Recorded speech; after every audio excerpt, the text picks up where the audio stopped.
Dewa Yoga, atau mungkin lebih simpel lah bisa panggil aku Wahyu atau Wahyudi, itu bebas tergantung kalian lah kayak gimana. Aku masih mahasiswa, masih sama juga kayak teman-teman semua dari FA, dari FA 4 angkatan 2021. Mungkin boleh di next dulu.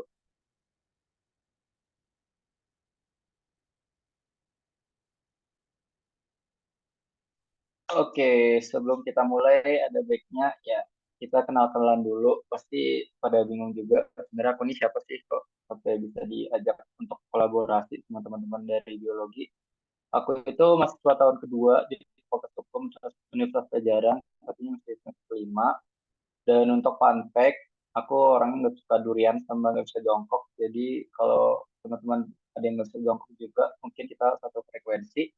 Dan untuk kita pastinya siapa sih yang nggak mau banggain orang itu lagi jauh dari orang tua gitu ya. Dan yang kedua itu kaya hati, pikiran dan duit. Amin, amin bareng-bareng. Dan untuk sosial media mungkin dari teman-teman semua atau bisa reach out aku atau untuk kalau yang mau mutualan juga boleh dari LinkedIn, Instagram ataupun TikTok itu sama kok namaku Wahyudi Prana. Nah, mungkin itu aja. Bisa di next lagi. Nah, di week satu ini kita bakal bahas apa sih? Kita bakal bahas tentang etika dan manajemen diri, khususnya dari pandangan agama Hindu gitu ya. Bisa di next lagi. Oke, kita mulai dari pengertian dulu nih secara umum. Kalau dari etika mungkin udah pada tahu lah ya, udah sering dipelajari juga di bangku sekolah. Etika itu adalah moral atau norma yang jadi pedoman baik buruknya perilaku manusia. Jadi dengan kita bisa beretika yang baik, kita jadi bisa tahu nih kira-kira perilaku mana yang harus kita lakuin dan perilaku mana yang harus kita hindari. Dan yang kedua, tentang manajemen diri. Jadi manajemen diri itu bagaimana kemampuan kita sebagai manusia itu bisa mengendalikan diri kita dari pengaruh buruk, termasuk emosi dan juga perilaku. Jadi tahu IQ itu kan tentang pikiran dan logika. Jadi untuk EQ itu tentang emosional. Jadi gimana bagusnya kita bisa manajemen diri kita. Terus apa sih hubungannya antara etika sama manajemen diri ini? Yang pertama, itu bisa membantu kita untuk membentuk karakter manusia yang lebih baik karena kita jadi lebih tahu nih kira-kira perbuatan mana yang enak untuk kita lakuin dan mana yang harus kita hindari. Yang kedua, kita lebih bisa menghargai diri sendiri sama orang lain karena kita ya memanusiakan manusia lah intinya. Jadi kalau kita mau dihargai, ya pasti kita juga harus menghargai orang lain juga. Kemudian yang ketiga, itu memperbaiki etika dan moral. Ya ini hampir sama sih karena etika kan juga berhubungan sama manajemen diri. Jadi kita bisa memperbaiki etika dan moral. Di next lagi.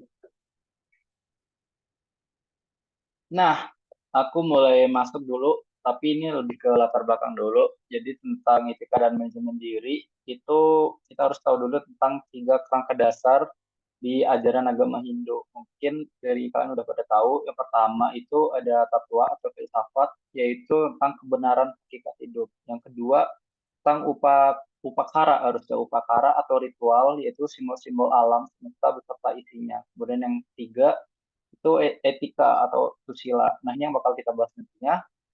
Etika atau susila itu adalah aturan bertingkah laku, tidak hanya kepada manusia aja, tapi kepada Tuhan dan juga manusia.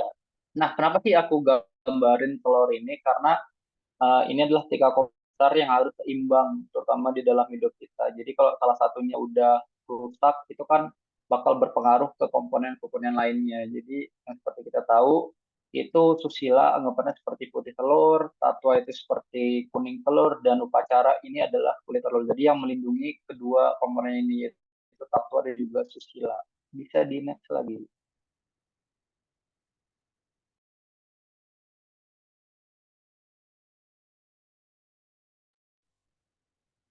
Bisa di next lagi, Kak. Oke, kita udah mulai bahas yang berat-berat, tapi nggak terlalu berat sih. Kita dari pengertiannya dulu aja. Jadi etika atau sosial yang tadi udah aku bahas itu berasal dari dua kata, yaitu su artinya baik dan juga sila atau kebiasaan atau tingkah laku perbuatan manusia yang baik. Jadi apa sih etika itu? Etika atau sila adalah ilmu yang mempelajari tentang baik buruknya perbuatan untuk bisa menciptakan hubungan yang baik antara manusia, lingkungan, dan juga Tuhan. Kemudian tujuannya apa sih dari kita punya etika? Yang pertama pasti membina umat antar umat beragama gitu. Jadi nggak hanya umat Hindu tapi dengan umat beragama lainnya dalam memelihara hubungan baik, rukun juga harmonis. Kemudian yang kedua itu menghindari kita dari adanya hukum rimba atau yang kuat membalas gitu yang lemah. Kemudian yang ketiga, membina umat beragama menjadi manusia yang baik dan juga berbudi luhur. Dan terakhir, membina umat beragama agar bisa bersikap baik pada siapapun. Boleh di next lagi. Oke, selanjutnya tentang manajemen diri. Manajemen diri dari pandangan Hindu itu mungkin hampir sama tentang pengertian umumnya aja. Mungkin beda dari perspektif agama sendiri. Jadi manajemen diri itu adalah kemampuan kita untuk bisa mengendalikan diri ketika ingin melakukan sesuatu. Jadi udah yang aku sampaikan di awal, jadi bagaimana kita bisa menghandle dari kita nih kira-kira mana perbuatan yang baik kita lakuin dan mana perbuatan yang harus kita hindari dalam. Kemudian mengendalikan diri sama dengan mengendalikan panca indera. Kenapa ini berhubungan? Karena ini kan sama-sama relevan ya. Jadi kalau kita bisa mengendalikan dari panca indera seperti kita lihat di samping itu panca budi indera yang pertama itu ada caksu indera, jadi indera pada mata untuk melihat. Jadi gimana kita bisa melihat tuh kira-kira yang baik sama yang buruknya. Karena kan mata itu hal yang pertama kita handle juga ya. Jadi untuk bisa menentukan yang baik sama yang buruk.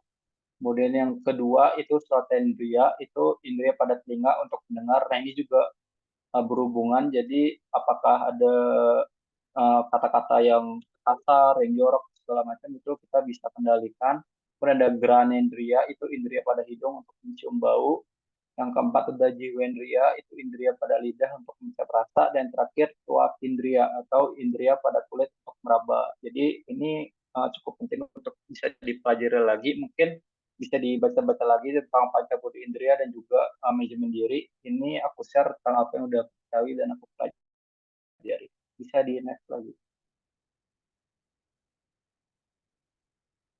Oke, sekarang dari tujuannya nih, tujuan dan ajaran karma pala. Jadi tujuan dari manajemen diri itu menghindari kita dari perbuatan buruk dan kalau kita sudah bisa kita untuk tidak berbuat maksiat atau dosa gitu kan, kita bisa terhindar dari adanya hukum karma pala. Jadi hukum pala itu yang anggapannya kita apa yang kita tanam itu yang kita tuai. Jadi kalau kita udah menanam hal-hal buruk dari sejak dasar itu yang kita tuai nantinya ya adalah perlakuan yang sama.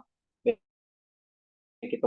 Misalkan kalian kamu nih nggak menghargai orang lain dari kamu. Kemudian sampingnya yang sudah tadi aku bahas tentang ajaran karma pala yaitu ada tiga. Yang pertama itu sancita karma pala. Jadi apa yang kita lakuin di masa lalu itu bisa dirasain di kehidupan sekarang. Yang kedua itu ada prarabdha karma pala, yaitu perbuatan masa sekarang dirasakan sekarang juga. Mungkin pada tahu juga kayak ada yang bilang, wah insan karma nih, insan karma. Nah, itu juga bisa salah satu dari kejadian dari prarabdha karma pala. Kemudian yang ketiga ada kriya mana karma pala, jadi perbuatan sekarang. Kalau misalkan kalian, biasa aja kok aku ngelakuin ini nggak ada dampaknya buat aku. Nah itu teman-teman harus waspada karena bisa jadi setelah teman-teman meninggalkan dunia ini kalian akan dihukum di kehidupan selanjutnya. Jadi ya perbuatan sekarang dirasakan di kehidupan selanjutnya. Bisa di next. Nah, ini dia dasar ajaran dari etika dan manajemen diri menurut aku cukup relevan dan cukup apa ya berhubungan dengan adanya Pancasila. Jadi Pancasila itu lima dari dua kata panca lima, strada juga kepercayaan. Jadi Pancasila lima kepercayaan umat Hindu untuk bisa mengetahui mana perbuatan yang baik dan buruk dan menjadi pegangan dalam menjalankan kehidupan beragama bersama Tuhan Yang Maha Esa. Yang pertama, Pancasila itu percaya dengan adanya ide Sang Yang Widiwasa. Mungkin ini bisa gimana kita percaya dengan adanya Tuhan. Jadi kalau kita dari awal udah nggak percaya adanya Tuhan, kan kita jadi nggak tahu tuh kira-kira perbuatan yang dilarang oleh Tuhan yang mana, oleh ajaran agama dan mana yang tidak. Kemudian yang kedua, itu percaya dengan atma. Jadi atma itu kayak sinar dalam diri kita yang menghidupi kita gitu. Jadi kita bergerak ini ataupun berkegiatan dan berpikir segala macam itu kan dari atma kita. Kemudian yang ketiga, percaya dengan Karangpala, ini tadi udah aku bahas.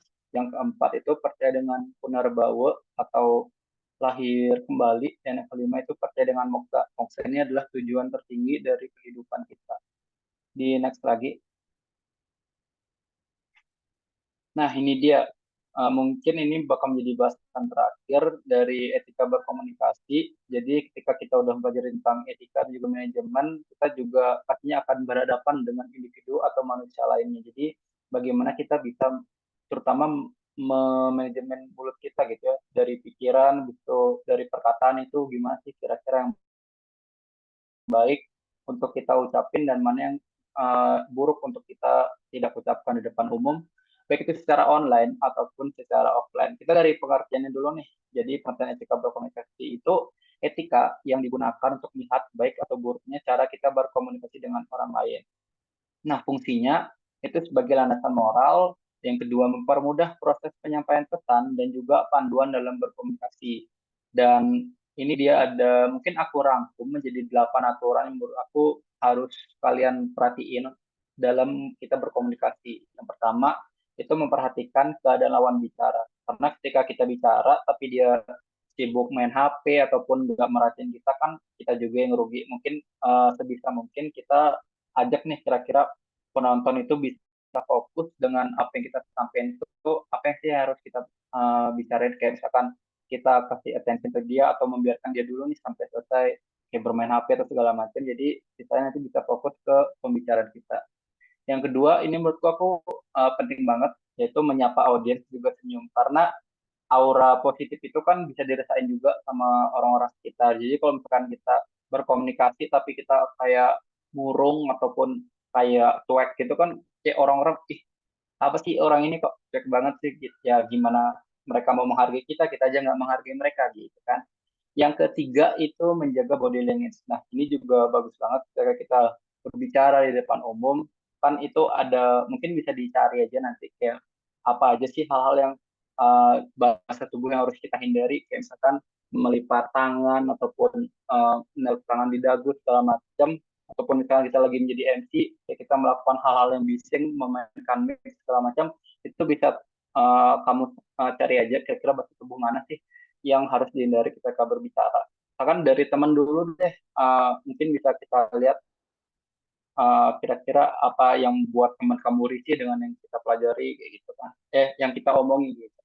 Kemudian yang keempat, jangan terlalu mendominasi. Kenapa ini aku masukin? Karena ketika kita berkomunikasi, itu kan kita nggak cuma berbicara, tapi kita juga harus bisa memahami dan juga mendengarkan. Kira-kira orang-orang orang itu lagi ngomongin apa, supaya kita bisa nyambung lah ketika untuk membalas dari omongan tersebut. Jadi ketika kalian bicara sama temen nih, kalian nggak cuma mendominasi ngomong sendiri, tapi teman kalian tuh nggak kalian dengerin juga. Itu jangan sampai kayak gitu. Kemudian yang kelima itu ada sesuaikan gaya bahasa dengan lawan bicara kalian. Jadi kan kalian bicara dengan orang tua itu bakal beda, mungkin bakal lebih sopan, bakal lebih halus dan dengan teman dekat bakal kayak gimana atau dengan dosen itu bisa kalian sesuaikan lagi gaya bahasanya kayak gimana. Kemudian yang keenam, kontak mata. Nah, ini juga penting, tapi kalau yang biar pelajari, kalau kalian lagi ngomong di depan umum, kontak mata itu jangan langsung menatap dari kedua mata ini, karena takutnya ada orang tersinggung. Jadi, kalau bisa, kalian natap triangle point, jadi dari sekitar dahu sini sampai hidung, jadi nggak langsung di mata doang. Kemudian yang ketujuh, itu berbicara dengan tenang dan jelas. Nah, ini juga menurut aku bisa dilihat ya dari audiens dari teman-teman misalkan kalian lagi MC ataupun moderator sesuatu kalian tuh bicara tiba-tiba cepet banget ngomongnya itu mungkin kalian lagi gugup ya gitu atau dan cara dari aku untuk menghandle itu biasanya mungkin bisa tenangin diri kalian sendiri atau ya kasih afirmasi positif lah ke diri kita kalau kita ya bisa untuk menghandle adanya demam ada demam panggung ataupun segala macam dan itu menurutku hal yang wajar banget untuk kita rasain dan yang terakhir ini menunjukkan sikap antusias. Nah ini juga penting jadi ketika kalian bawakan acara atau apapun itu sebisa mungkin kalian antusias karena kan tugas dari MC atau moderator itu menghidupi acara, membawakan acara dan juga menuntun acara dari awal sampai akhir. Jadi kalau misalkan dari kalian udah